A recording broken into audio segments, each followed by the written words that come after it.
24 overpowered things in Minecraft, but they get progressively more OP as the video goes on. Starting first with this way to supercharge your roller coasters. All right, the first of our overpowered things is not just bubble elevators, but how we can combine them now with minecarts. Since with the ability to ride these in as entities, like flip that and see you later. You get the gist. You can put a minecart, ride it through the bubble elevator, and it shoots you right onto the rest of the track. I mean, look, there's a reason we showed this off in our roller coaster video, right? Let's look at the alternative here, right? If I wanted to go and make a staircase of the same thing, it's taking me all these rails. Powered rails are expensive, folks. So having to go all the way up to here, or just putting down one thing of soul sand and maybe some kelp to get the bubble elevator, overpowered. Getting more overpowered, the Enderman vault door. Now, what's an Enderman vault door? Now look at you. This is like pushing you around the old folks' home.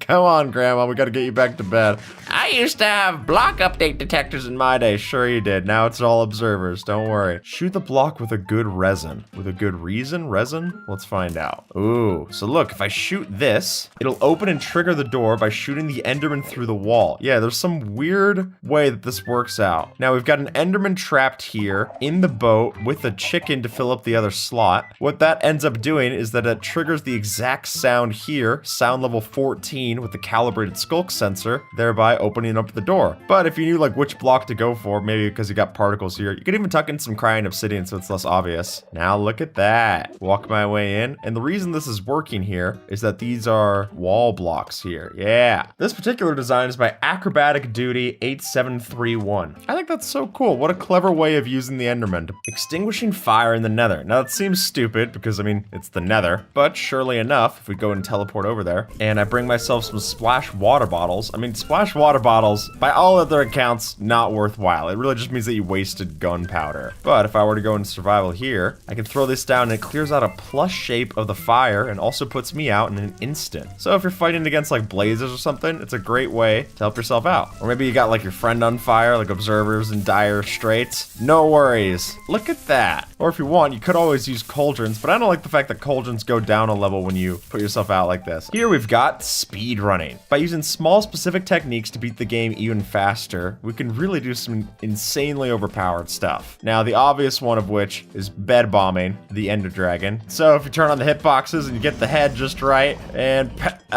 no. You know, hypothetically, that's what you would do. I mean, there's a reason why this is what the top players do, you know what I'm saying? Is it like here? Well, I killed it. I killed it. Regardless, I killed it. It's fine.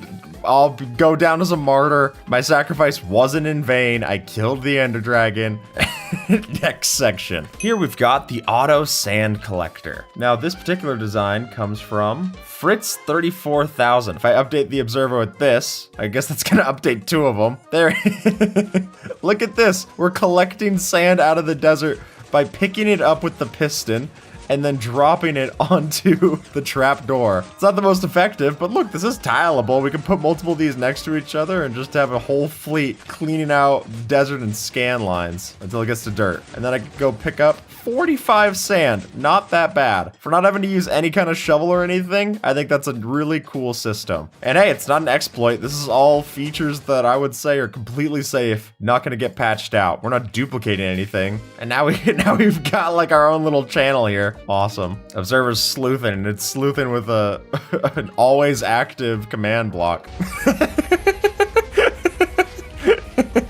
Alright, I guess this is 25 things you didn't know that were overpowered, because apparently Observer burrowing through the sand like this is the fastest way to get the item. Who knew?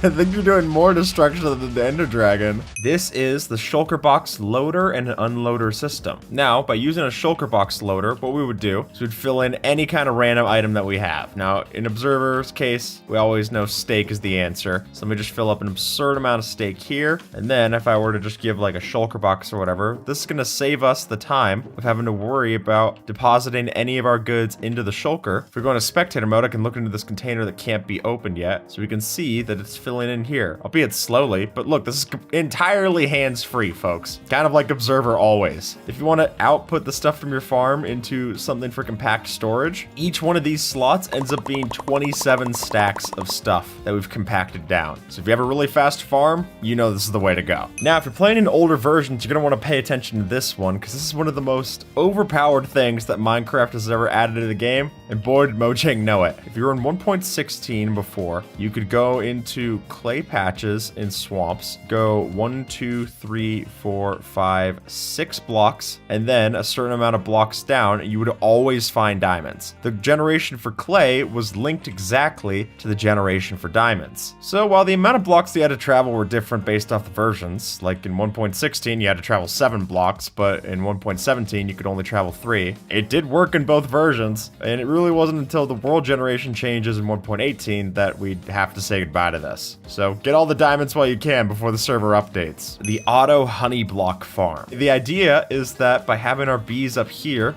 with the minimum required amount for them to be able to pollinate with these azalea leaves, we're then able to turn that into honey, collect it out into our bottles, and then auto craft it into honey blocks, getting us a whole bunch of stuff. And the way that this works, because we're never losing the bottles in the crafters, it actually fills back in, and this design is completely self-sufficient. It reloads. Credit to Cubfan on this design. And then if you were to go and put this inside of the nether, then it would be even more efficient because the bees never sleep. Kelp farming. Now, kelp wouldn't make such a great food source. What it is useful for is fuel. So we're taking our kelp, putting it in, right? And then we're using that to just load up into our furnaces. And then as soon as we take just one of the items out of here, we get all of the experience that's bottled up in the smoker as well. This design here is by Exumavoid. All that clicking that you're hearing, that's giving us kelp blocks, that's giving us all kinds of great stuff to cook with. Oh yeah, look at it. We're feeding kelp to cook our kelp. It's a thing of beauty here, folks. Even if kelp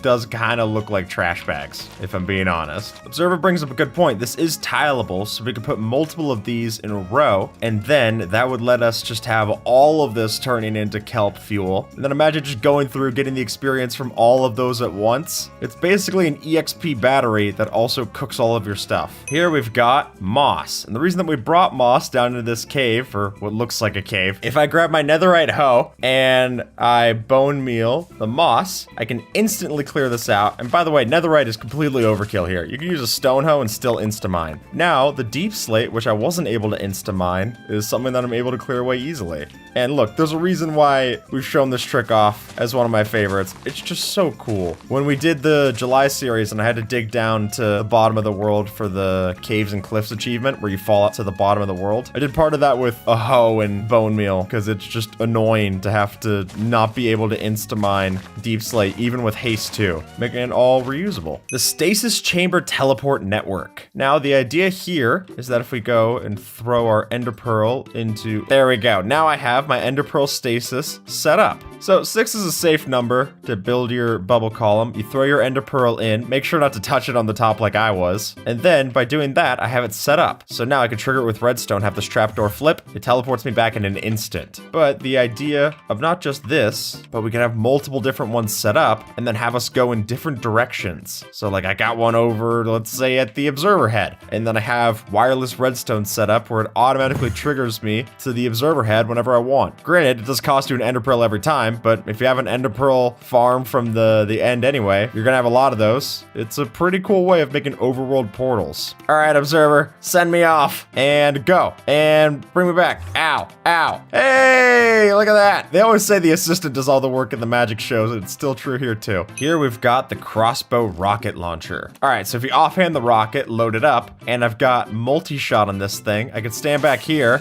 and just eviscerate the poor pigs. Oh yeah, we got a real bloodbath here. That was kind of a rough particle to choose. Hard to say it's not accurate. The amount of damage that you could do with a crossbow with flight duration rockets like this is absurd. It's also one of the only projectiles that's able to hit mobs that normally don't get projectile damage, like the Wither in its later stages, or or even Enderman. All right, here we go. Couple of Endermen. Yeah, look, I was able to hit them. Enderman killed with projectiles. Oh yeah. Plus, I also just think it looks really cool to be able to shoot firework rockets out of a crossbow. I mean, I don't use a crossbow that often, but this rocks. The Basalt Bridge Generator, famously shown off by Mumbo Jumbo, but the design that we have here is built by Narcanax. The idea here is that if you run blue ice over the top of lava, it actually converts it into basalt, giving us an infinite bridge generator. But look at this. I can go into survival mode. I'm just fine walking over this bridge. And folks, the redstone is simple enough for me to understand, so you know it's simple. And obviously, you could make more of these if you don't just want to walk around on a singular bridge. I wouldn't. This doesn't feel particularly safe, but it does work, and it's a lot safer than the alternative of just falling into lava. So I'll take this for sure. The Oozing Slime Farm. Now,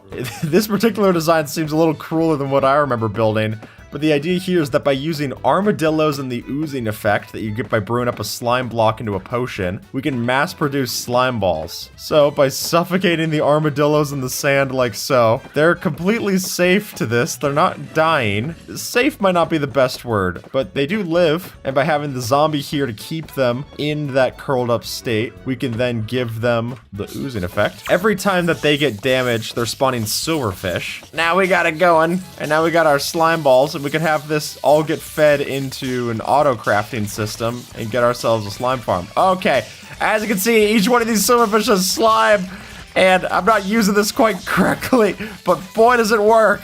The Undefusable Bomb. So this design is made by Rylan Stylen, great name. Any attempts to defuse this will just make it all set off. All right, it is now armed. Now the easy solution, right, would be trying to put like water or something over the top of this. But that doesn't exactly work. There's truly no way to make yourself safe from this, unless you just get rid of it once and then hope that you live to tell the tale. Here we've got the Warden Mob Switch. Now this will prevent any wardens from spawning. Literally any ancient city that we now go to, we're completely safe from. So the way that this is working is that this shrieker here, I'm overloading it with updates from my arrows, such that each time the shrieker wants to spawn, it wants to spawn inside of this water that's around it, but it just can't. So there's no actual wardens right now, observers telling me.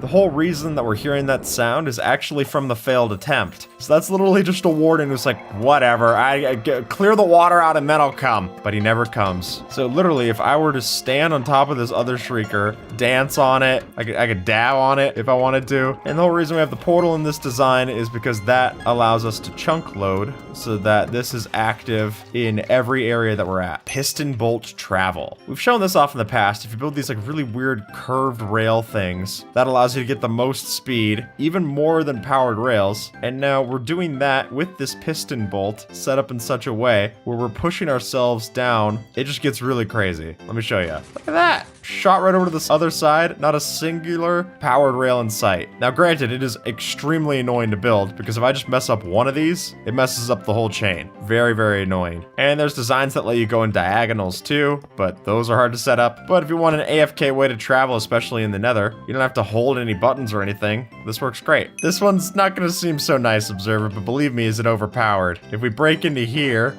we've got ourselves a diamond block to represent the allays that we're going to be torturing. Oh, this is just sad. Now, allays are one of the rare mobs that are able to regenerate, and because of that, we're able to use these allays, giving them constant damage with drowning currently, which is a slow enough damage tick to let them regen, where then if I give them the infested, and I were to get a sweeping edge sword, which is also overpowered, might I say. This way you could just auto click on this. But all of this is just free XP. These were silverfish that didn't exist before, and now they're existing because we brewed up stone into a potion. How awesome is that? Oh, observer's got a good idea. We could splash these silverfish then with oozing, hereby giving ourselves a slime add-on to this. This is gonna get ridiculous. But if you wanted, you could combine our two most evil farms, add loot into this, you'd get some really crazy results. This by TWCPU. We've got up here our proper factory. All right, stand inside of the scaffolding. I guess I'm gonna go shoot one of these guys. There we go. That'll get all the zombified piglins mad at me. And then, as as you can see, they go, trigger towards me,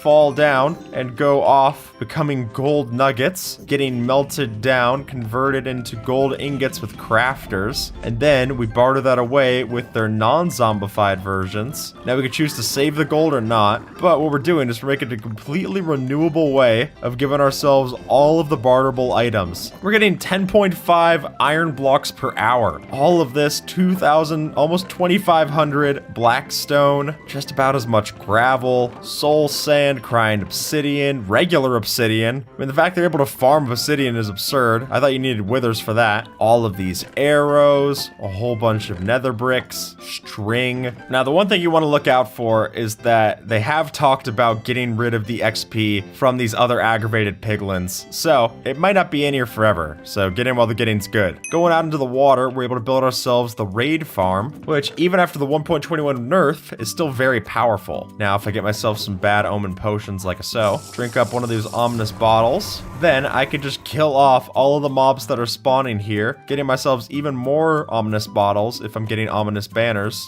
if I'm killing like the raid captains. And then this also gives me an infinite supply of totems of undying, emeralds, all that good stuff. Redstone even, clay if you want to. There we go. And look, by killing it with looting, I'm getting all my player drops. As opposed to just killing them automatically, I wouldn't get all the same stuff. But yeah, I mean, there's a reason why you see all your favorite hardcore YouTubers build one of these. It's basically the only way that they're able to survive forever. Here we've got a farm, and it's a farm for shulkers. Doesn't look nearly as pretty as that little diorama that we had. But the idea here is that if you have a shulker that gets shot by other shulker bullets, then it creates another shulker, and while that could be very annoying when you're trying to move them to the overworld, I'm talking from experience, what it does mean is that we can actually use this as a completely automatic way of getting ourselves a whole bunch of shulker shells. Look at how ridiculous this is with all the scaffolding. So we're using all this scaffolding and slabs to basically give them a funneled way of only having them teleport in this specific location, learning their teleportation mechanics to build this farm, and then they get teleported over here, picked up by the minecart,